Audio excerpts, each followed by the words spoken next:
What is up, everybody? This is Lyle, No Hippie Trucking and Transportation. I am coming at you from the Flying J in Carneys Point, New Jersey. Posted up about 12 miles away from my drop-off tomorrow morning. Got plenty of time to chill on this load. And before I get to what my point is on this, I could have been here even earlier. And it was just a lapse of judgment. I don't know if it was because I was off for 25 days or what the situation was, but I get this load coming off of home time, picking up in Holcomb, Kansas, and Myra that's driving my other truck, I pull up out there. She's parked out there, so I park next to her. I'm thinking my load's not ready. I'm not seeing that a trailer's ready when I click on the load. But later on, once I looked at my delivery instructions, the load was ready the day that I got sent out there. So I could have been out here like almost 24 hours earlier, so I could really get that relaxation in. But just something to keep in mind. Don't just look at your load information on the app. Read the message that's sent with the load, because it clearly said my trailer was, it didn't say it was ready, it just gave me a trailer number. So maybe it's a mistake for being off so long, whatever, but I'm out here now. And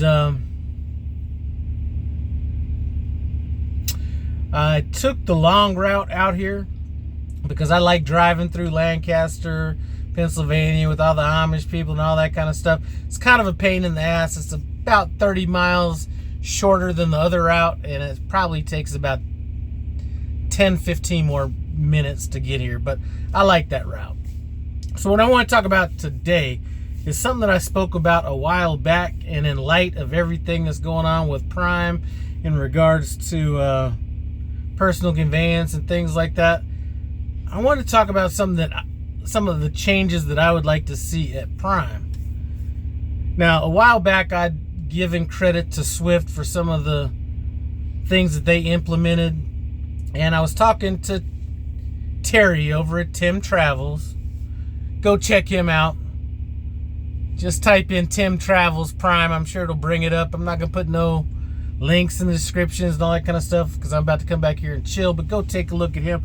He said that that was something that was brought over from Knight. And what it is upper management going out on the road with drivers. And I'd mentioned that I'd worked for a company called American Furniture Warehouse. I'm sure you might have seen their trucks on the road, but there was a period of time in about 1995, 96, I was trying to get out of the car business. Actually, I'm going to go into a little bit of a story before I get to it. But trying to get out of the car business, went and sold furniture at this place called American Furniture Warehouse. Making really good money. For those of you guys trying to get out of trucking, making good money selling furniture. I ended up quitting because I was so into football at that time that working Sundays was just something that I couldn't do. So call that stupidity or whatever, but I left that job for that reason. But one of the things that they used to do was all the salespeople had to go out on the trucks with drivers when they got hired, just so they could see how their mistakes could impact deliveries and just what the delivery drivers are going through, all that kind of stuff. And I'd mentioned that that was something that Swift had done, and I thought that it would be good for Prime to do. And I'm thinking that even more so today than I did in the past.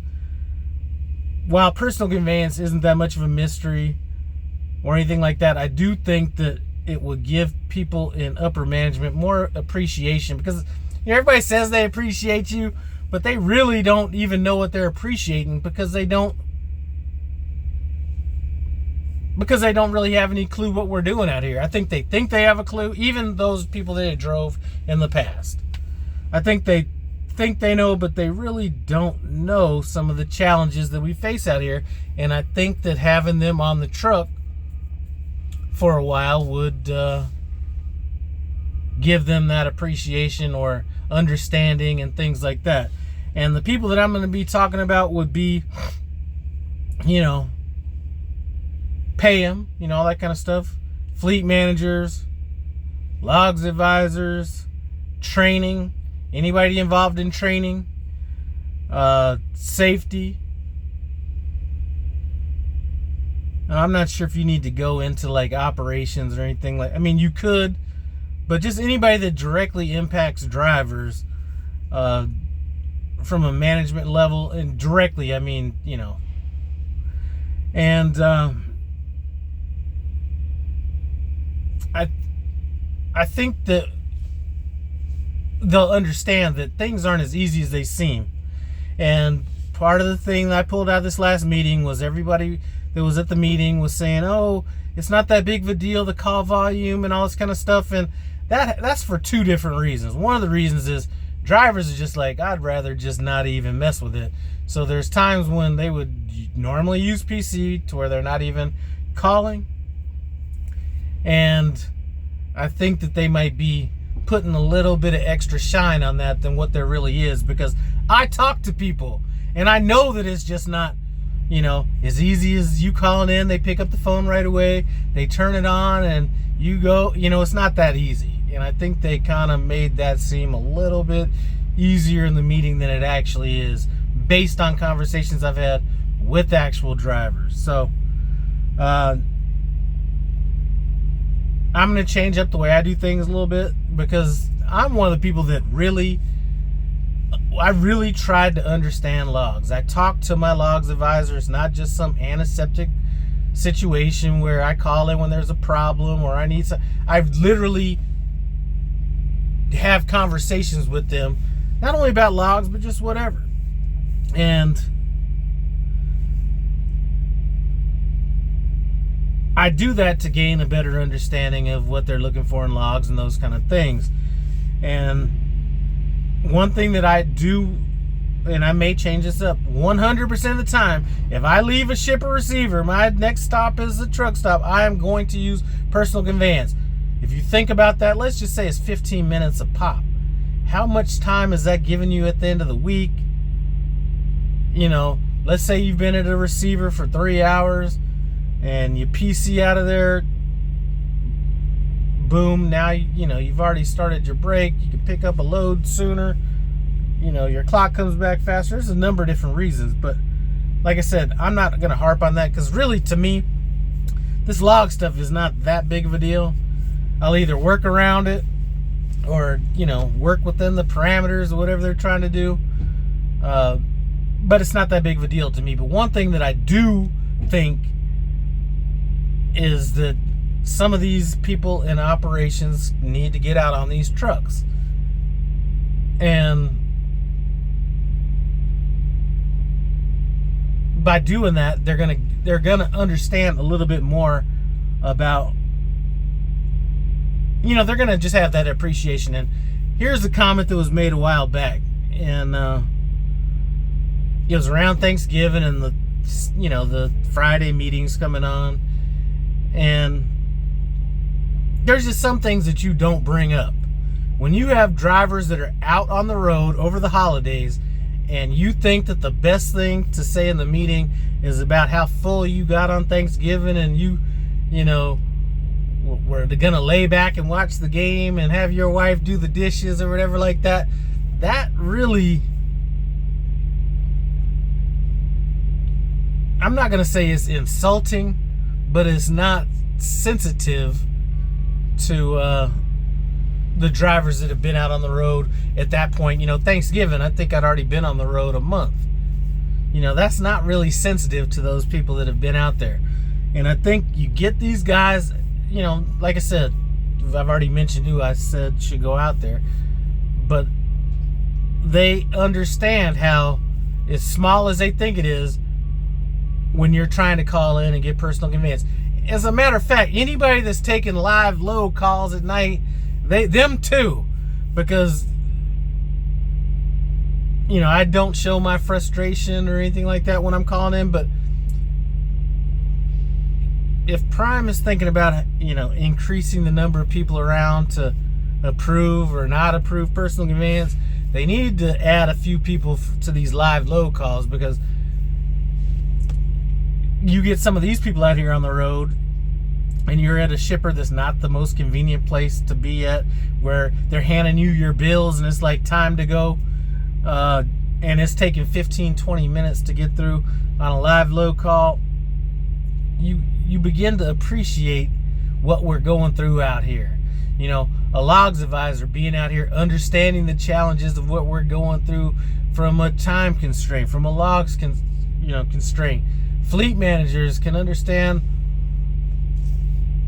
that a lot of this stuff, I mean, drivers are going to complain about any fucking thing, but they'll get a better appreciation of maybe how these loads are given out.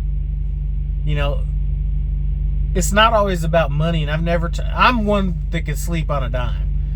And sometimes I wonder what happens to some of these people where you drop off a load and then you get another load like that's, I'd have to think of an exact load, but sometimes just the timing on loads is just bad. And it's not that the load is bad, it's just you're asking people to split logs, and that's cool. I have no problem with that because I try to master my logs. But for people that don't, or for people that I'm going off on a tangent, for people that can't sleep as well as I can, sometimes the way they stack these loads is not optimal for sleep. Whether your logs say you're getting enough sleep or anything like that, sometimes you just aren't getting enough sleep.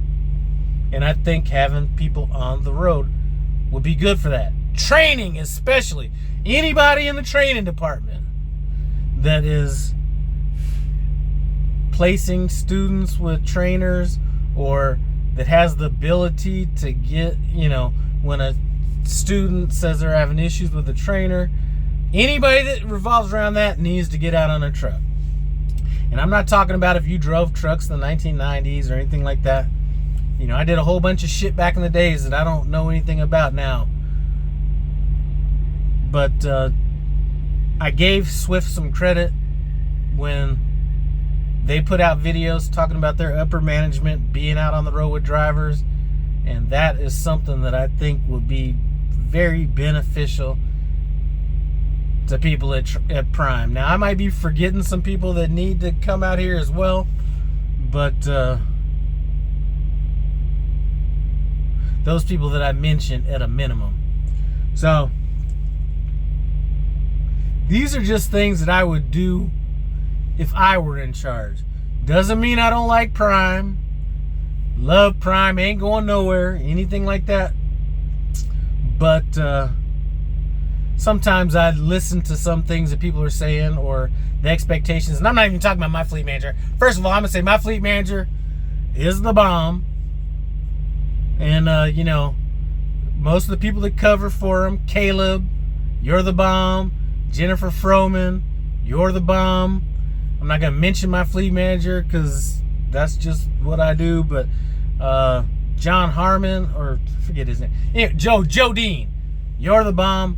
I don't really have that issue for my fleet manager, but that doesn't mean they don't need to get out here on this road so they can understand what's going on. And I'm going to go back into something else.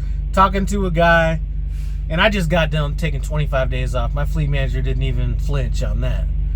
But I was talking to a guy that he'd been out for like 4 months, sent a message to his fleet manager, and I got sent these messages. So this is 100% true. This is not hearsay. Sends a message saying he's going to take 10 days off or something like that. And his fleet manager had the nerve to say, I think you need to reconsider, or something along those lines. You know what? Get your ass out in this fucking truck. Spend, I'm not even going to say spend a whole run out here. Spend about 2 weeks in the sleeper, and then tell your driver that they need to reconsider how much time they're taking off. And likewise, if anybody from Prime wants to say, you know what, Lyle, why don't you sit down with safety for a week? Now, I already said I would pay these guys for going out on the road. You pay me to go sit with safety for a week, fleet managers for a week, night dispatch for a week, sales for a week, log for a week, I'd be all over it. So I'm not asking anything that I wouldn't do myself. And I think that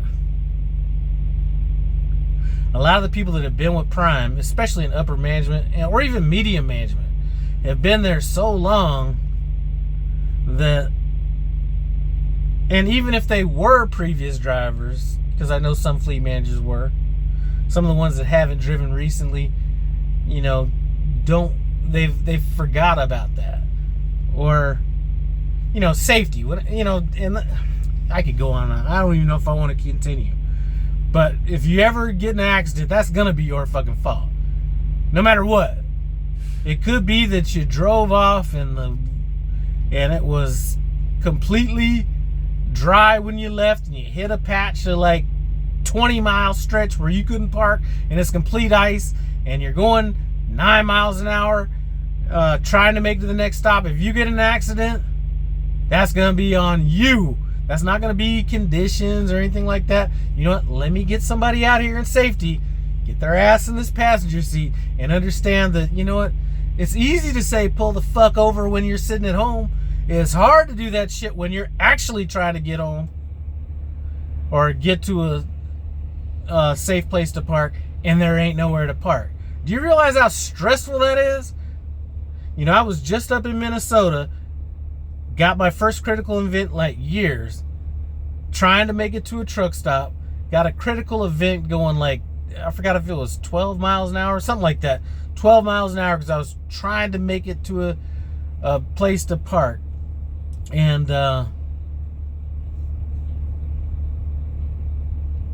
you know, had I got in an accident or something like that, I would have been completely at fault for it. Even though conditions were fine until they weren't. Get your ass in this seat, sit down, and see what we have to deal with.